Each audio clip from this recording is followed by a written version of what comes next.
March 1981 সালের মধ্যপ্রাচ্য কাঁপছিল যুদ্ধের আগুনে। একদিকে ছিল ইরাকের প্রেসিডেন্ট সাদ্দাম হোসেন, অন্যদিকে আয়াতুল্লাহ রুহুল্লাহ খোমেনির বিপ্লবী ইরান। দুই প্রতিবেশী সংঘর্ষ থামানোর গুরু দায়িত্ব পড়েছিল বাংলাদেশের তৎকালীন প্রেসিডেন্ট জিয়াউর রহমানের উপর। মুসলিম বিশ্বের দৃষ্টি তখন বাংলাদেশের দিকে কেন্দ্রীভূত ছিল। ইসলামী সহযোগিতা সংস্থা OIC মধ্যপ্রাচ্যে শান্তি মিশন পাঠিয়েছে। সেই মিশনের গুরুত্বপূর্ণ অংশ ছিলেন জিয়াউর রহমান। তিনি তেহরানে পৌঁছে খোমেনির সঙ্গে আলোচনায় বসেন, যুদ্ধ বন্ধের আহ্বান জানান এবং খোমেনির ইমামতিতে নামাজ আদায় করেন। সেই সফরে জিয়াউর রহমান প্রমাণ করেছিলেন যে তিনি কেবল বাংলাদেশের নেতা নন, বরং মুসলিম বিশ্বের দূরদর্শী কণ্ঠস্বর হিসেবেও নিজেকে প্রতিষ্ঠিত করতে সক্ষম।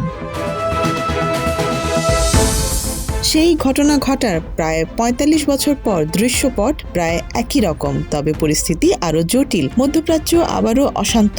এবার ইরান জড়িত একটি ব্যাপক ও জটিল সংঘর্ষে। যুক্তরাষ্ট্র ও ইসরায়েল সহ অনেক আরব দেশও ইরানের নিশানায় রয়েছে। ঠিক এই সংকটকালে বাংলাদেশের রাষ্ট্র ক্ষমতার কেন্দ্রে রয়েছেন শহীদ জিয়ার উত্তরসূরি তারেক রহমান। নতুন প্রধানমন্ত্রীর সামনে কঠিন কূটনৈতিক পরীক্ষা রয়েছে। দেশের জনগণের ইরানের প্রতি আবেগ এবং বাবার সেই গৌরবময় উত্তরাধিকার তাকে একটি বিশেষ মানসিক চাপ দিচ্ছে। অন্যদিকে বর্তমান জটিল বৈশ্বিক ভূ রাজনীতির মধ্যে টিকে থাকাও প্রয়োজন।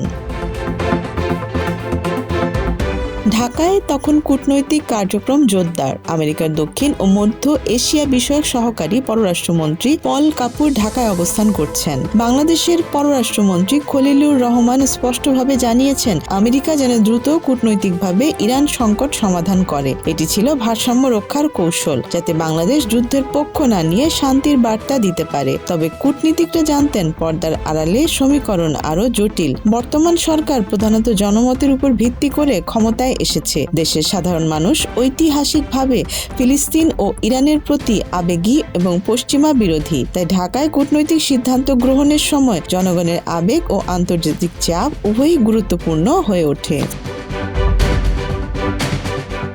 ঢাকায় নিযুক্ত ইরানের রাষ্ট্রদূত জলিল রহমে জাহানবাদী সংবাদ সম্মেলন করে পরিস্থিতি আরও উত্তপ্ত করেছেন। তিনি জানিয়েছেন, ইরান চায় বাংলাদেশ আগ্রাসনকারীদের বিরুদ্ধে নিন্দা জানাক। সরাসরি আমেরিকার নাম উল্লেখ মানে পশ্চিমা বিশ্বের সঙ্গে দ্বন্দ্ব তৈরি হওয়া। প্রথম সরকারি বিবৃতিতে ইরানের পক্ষে স্পষ্ট বক্তব্য ছিল, যা পরে জনরোষের কারণে সংশোধন করা হয়। দ্বিতীয় বিবৃতিতে সরাসরি আমেরিকার নাম উল্লেখ করা হয়নি। দেশের বিপুল জনগোষ্ঠীর মনে এখনো ইরানের প্রতি দৃঢ় সহানুভূতি আছে। সরকার চাইছে এই আবেগ না খেপাতে, কিন্তু একই সঙ্গে আমেরিকার বিরুদ্ধাচরণ করা রাজনৈতিক ও অর্থনৈতিকভাবে ঝুঁকিপূর্ণ। দেশের অর্থনীতি এবং আন্তর্জাতিক বাণিজ্যের বড় অংশ পশ্চিমা বিশ্ব, বিশেষ করে আমেরিকার উপর নির্ভরশীল। তারেক রহমান সরকারের সবচেয়ে বড় চ্যালেঞ্জ হলো ভারসাম্য বজায় রাখা। যদি তিনি জনগণের আবেগ ধরে সরাসরি ইরানকে সমর্থন দেন, তবে পশ্চিমা সাহায্যের দরজা বন্ধ হতে পারে। অন্যদিকে যদি তিনি নীরব থাকেন, তবে দেশের অভ্যন্তরে সমালোচনার ঝড় উঠতে পারে। বাবার পথ অনুসরণ করতে চাইলে তারেক রহমান OIC ও অন্যান্য মুসলিম দেশকে সঙ্গে নিয়ে যুদ্ধবিরোধী মধ্যস্থতার প্রস্তাব দিতে পারেন। এতে আন্তর্জাতিকভাবে তার নেতৃত্বের ইমেজ বাড়বে এবং দেশের অভ্যন্তরেও জনপ্রিয়তা বৃদ্ধি পাবে। তবে বর্তমান বৈশ্বিক প্রেক্ষাপট 1981 সালের মতো নয়। জিয়াউর রহমান তখন দ্বিমেরু কেন্দ্রিক বিশ্বের অবস্থায় ছিলেন। আজকের বিশ্ব বহুমাত্রিক এবং জটিল।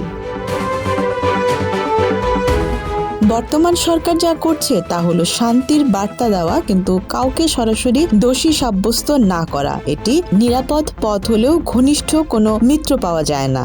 বাংলাদেশের জনগণ চায় তাদের সরকার কেবল দর্শকের ভূমিকা না থেকে বিশ্বমঞ্চে শক্ত অবস্থান নিক এবং দেশের স্বার্থ ও জনমতের মধ্যে ভারসাম্য বজায় রাখুক। এই পরিস্থিতিতে তারেক রহমানের জন্য কূটনৈতিক পদক্ষেপ নেওয়া এবং জনমনের চাপ সামলানো একরকম চ্যালেঞ্জ।